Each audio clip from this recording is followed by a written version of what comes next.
Hello YouTube, welcome back to some more of the Stanley Parable. In this video we're gonna do a we're gonna be doing an achievement called click on door 435 times. Because I decided to do this when I was looking through the achievements on the first part. I decided to do this one for this video. So I'll do that, and then I'll probably do another choice. I'll probably go downstairs when I get to the stairs. I'll probably go downstairs because I didn't do that one yet, so yeah. So let's do this.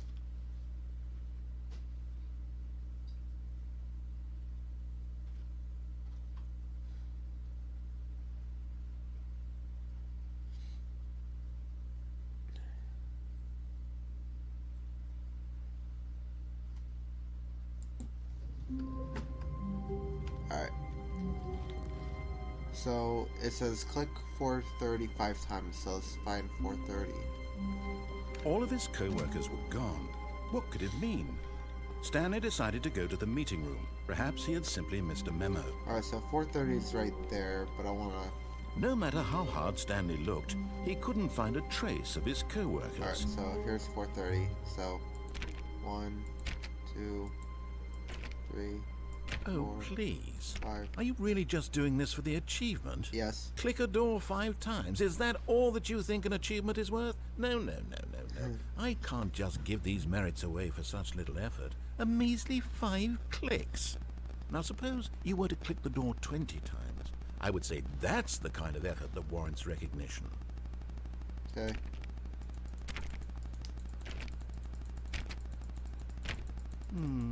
I have to say, I'm still not feeling the satisfaction of witnessing true effort for a noble cause. Nah, not really. Perhaps 50 clicks will do it. Yes, almost certainly 50 clicks. 50 clicks. Okay, you got it.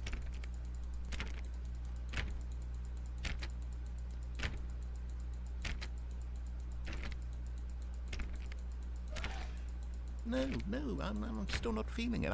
I want this achievement to have meant something. It has to be a true reward for valiant effort. I want to see some hustle, Stanley. I want to see commitment, a willingness to go all the way, no matter what the cost. Why don't you go put 20 clicks into door number 417? Ooh, 20 clicks in 417? Okay, where is it? Where's that door? I must get the achievement. I'm thirsty for the achievement. Here you are. Oh, great. Now, go click a few times on door 437. 437. Okay. I'm thirsty for that achievement. 437. Ha, 437. Excellent. I think we're getting somewhere. Now, door 415. Let's give it 10 clicks or so. 415. Okay, 415. 415. Here we are. Now, back to door number 437. 437. Okay, let's do this. 437.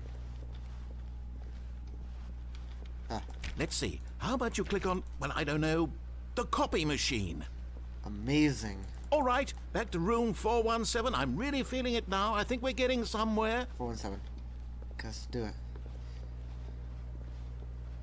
Here you are. Okay, now go climb on employee 419's desk. 419. Here you are. Yes! This is great! You're putting it all on the line, Stanley. I like that. I know, I'm all feeling right, let's accomplished. keep it up. Go give me a few clicks on door 416. 416. I think it's this way. We've almost got it! Now the copy machine, do that one again! I love when the narrator's all hyper. Makes it funny. Fun. Finish it off, Stanley! 5 clicks on door 430! Yes! Oh, you did We it! did it! Yes. Oh, wow. That felt amazing. Oh, it did feel Oh, amazing. you really earned it, Stanley. Nothing could hold you back. Yes, I'm very proud of how far we've come today. Just think, only a few minutes ago you believed an achievement was worth 5 little clicks. Really now, what were you thinking? Yeah, what was I thinking?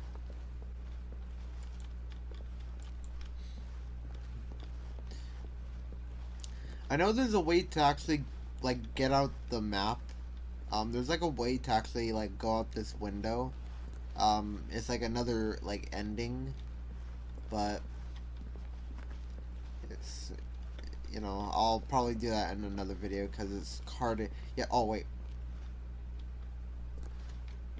Like...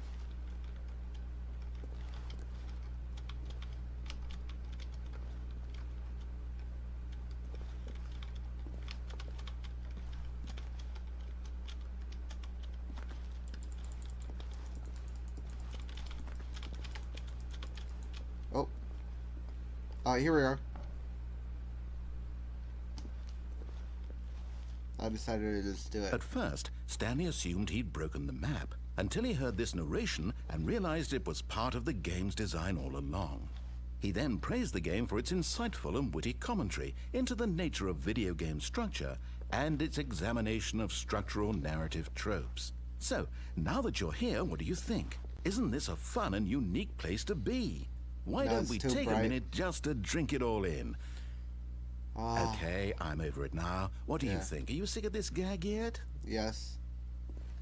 Well, I don't know how to say this politely, but you could literally just hit escape and restart the game any old time you want, like right now. You could have done it just then. Now would also be an appropriate time to quit. Any of these points and so many, many more, all of them are appropriate. I'm enjoying what seems to be an internal conflict going on where you are literally unable to act on your own desires to restart the game. So, just to push the envelope, I'm going to try and make this as miserable as possible and see how long you can maintain. There once was a man named Stanley, who people considered so manly. But the truth must be told, he was not very old and was quite particularly Song's very gangly. catchy. What Stanley liked most was buttons. He pushed them like some kind of glutton. He did it all day in a meaningful way, but his brain had long ceased to function. Which is why he is in this parable and lives an existence quite terrible. And if you are not strong and keep playing along, you too will become quite unbearable. Yes. You too will become quite unbearable. Good song.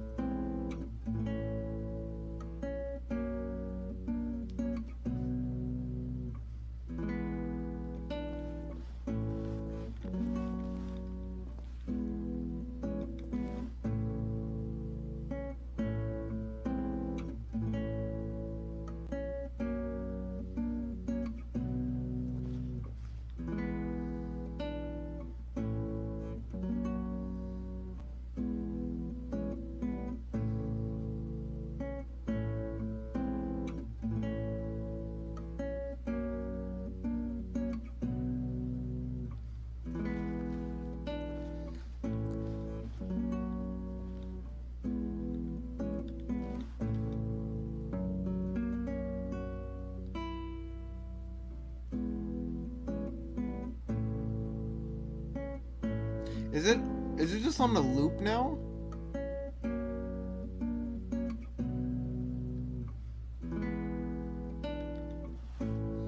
Let's wait a little bit more, and if it... I think it's on the loop now.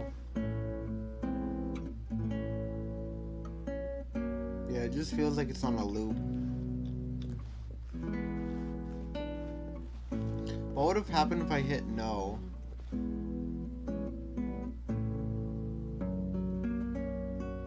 I would guess maybe the same thing would happen. Oh.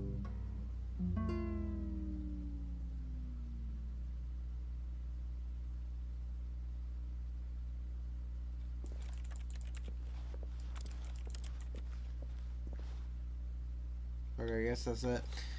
Maybe in another video I'll try to do this again and I'll actually hit no. Or maybe I'll try to... I don't know what would happen. It would probably be the same thing though.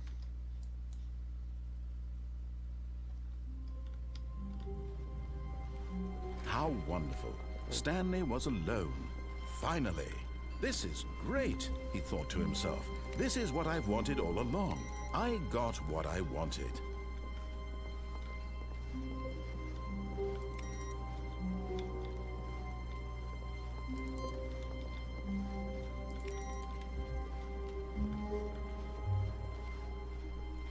Alright. I want to actually see if I can do that again and hit no and see what happens. No matter how hard Stanley looked, he couldn't find a trace of his co-workers. Yeah, see, it's quite easy to get out of here, so... At first, Stanley assumed he'd broken the map until he heard this narration It'll and probably be the realized it same was thing, part of the though. game's design all along. He then praised the game for its insightful and witty commentary into the nature of video game structure and its examination of structural narrative tropes. So, now that you're here, what do you think? Isn't this a fun and unique place to be? No. Why don't we take a minute just to drink it all in? Okay, I'm over it now. What do you think? Are you sick of this gag yet? Ah, then in that case we'll continue. But now, here comes the real question. What do you think would have happened if you had told me that you wanted this to stop? Do you think it would have been particularly different? Would I have taken the same idea but rephrased it superficially to fit that answer? Perhaps you never would even have thought of it if I hadn't brought up the issue in the first place. Oh, now think about it. Will it be worth it for you to restart and then come back here just to do the other option? Clearly, this whole gag takes some time. What if the other option is even longer? How long will you spend in total just to have heard all the narration? Oh, and this is rich. Perhaps you've just played the other option, and now you've come to see what happens in this one. Yeah. So, what do you think? Which choice was the better one? Imagine if you had selected continue on your first playthrough, how tantalizing it would be not knowing what happens when you pick the other option. Indeed, you are one of the lucky ones. Though if the other option is really miserable to listen to, then perhaps you're not. In fact, I'm just going to say that no one who's listening to this is lucky. Well now, I've built up the other option so much that I'm going to stop talking and leave you to your decision whether to come back here, continue with the game, or just sit in this spot forever and ever. Cheers.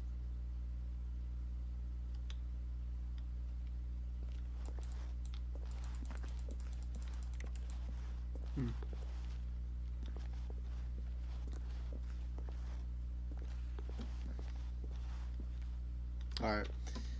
I don't know if anything would happen though. I think this is literally it. Alright. But yeah, that was an interesting All of his co-workers were... Wait, well, no. This isn't the right office, is it? Is this Stanley's office? ooh, the dialogue changed again.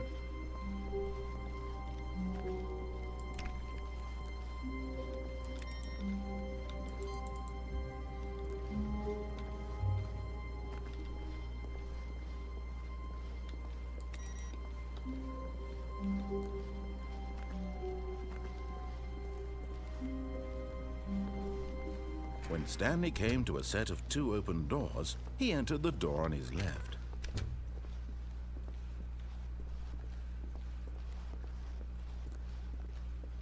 Yet there was not a single person here either. Feeling a wave of disbelief, Stanley decided to go up to his boss's. Coming to a staircase, Stanley walked upstairs to his boss's No, I'm going office. downstairs. But Stanley just couldn't do it. He considered the possibility of facing his boss. Admitting he had left his post during work hours, he might be fired for that. And in such a competitive economy, why had he taken that risk? All because he believed everyone had vanished. His boss would think he was crazy. And then something occurred to Stanley. Maybe He thought to himself, maybe I am crazy. All of my co-workers blinking mysteriously out of existence in a single moment for no reason at all. None of it made any logical sense. And as Stanley pondered this, he began to make other strange observations. For example, why couldn't he see his feet when he looked down? Why did doors close automatically behind him wherever he went? That's right. And for that matter, these rooms were starting to look pretty familiar. Were they simply repeating? No, Stanley said to himself, this is all too strange. This can't be real. And at last, he came to the conclusion that had been on the tip of his tongue. He just hadn't found the words for it. I'm dreaming, he yelled. This is all a dream. Oh, what a relief Stanley felt to have finally found an answer, an explanation. His co-workers weren't actually gone. He wasn't going to lose his job. He wasn't crazy after all. And he thought to himself, I suppose I'll wake up soon. I'll have to go back to my boring real-life job pushing buttons. I may as well enjoy this while I'm still lucid. So, he imagined himself flying and began to gently float above the ground. I'm a ghost. Then he imagined himself soaring through space on a magical starfield, and it too appeared. It was so much fun, and Stanley marveled that he had still not woken up. How was he remaining so lucid? And then perhaps the strangest question of them all entered Stanley's head. One he was amazed he hadn't asked himself sooner. Why is there a voice in my head dictating everything that I'm doing and thinking? Yeah, why? Now the voice was describing itself being considered by Stanley, who found it particularly strange. I'm dreaming about a voice describing me, thinking about how it's describing my thoughts, he thought. And while he thought it all very odd and wondered if this voice spoke to all people in their dreams, the truth was that, of course, this was not a dream. How could it be? Was Stanley simply deceiving himself, believing that if he's asleep, he doesn't have to take responsibility for himself? Stanley is as awake right now as he's ever been in his life. Now, hearing the voice speak these words was quite a shock to Stanley. After all, he knew for certain, beyond a doubt, that this was in fact a dream. Did the voice not see him float and make the magical stars just a moment ago? How else would the voice explain all that? Yeah. This voice was a part of himself too. Surely, if he could just... He would prove it. He would prove that he was in control, that this was a dream. So he closed his eyes gently, and he invited himself to wake up. He felt the cool weight of the blanket on his skin, the press of the mattress on his back, the fresh air of a world outside this one. Let me wake up, he thought to himself. I'm through with this dream. I wish it to be over. Let me go back to my job. Let me continue pushing the buttons. Please, it's all I want. I want my apartment, and my wife, and my job. All I want is my life exactly the way it's always been. My life is normal. I am normal. Everything will be fine. Everything will be fine. I am okay.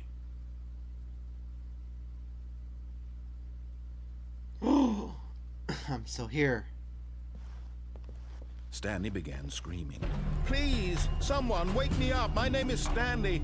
I have a boss. I have an office. I am real. Please, someone tell me I am real. I must be real. I must be. Can anyone hear my voice? Who am I? Who am I?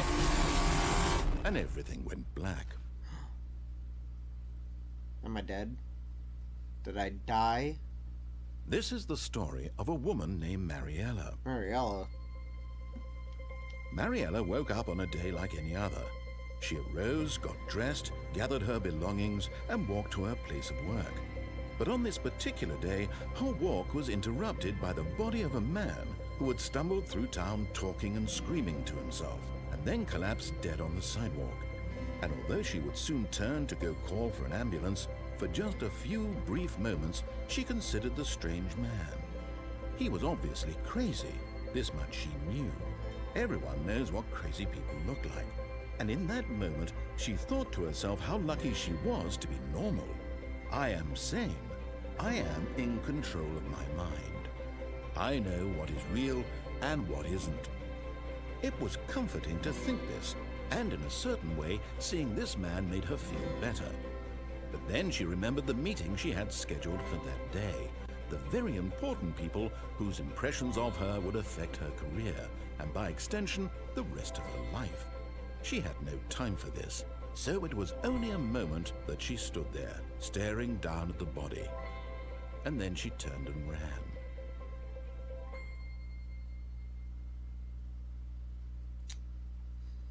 Well, I died. Well, that was that choice. We can do. Oh, I hear a phone ringing.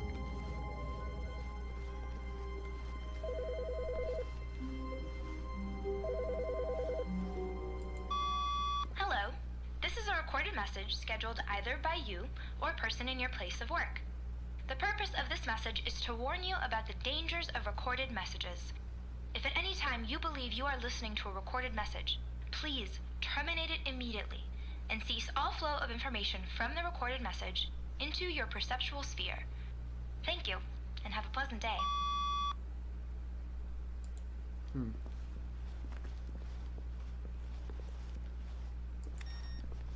The narrator's not talking. Does he still think I'm dead?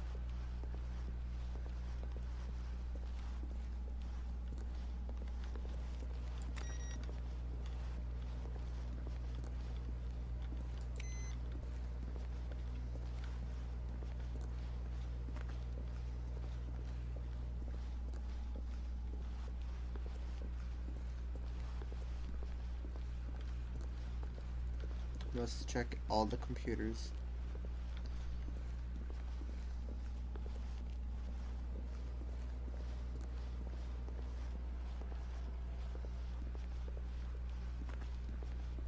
When Stanley came to a set of 2 open doors, he entered the door on his left.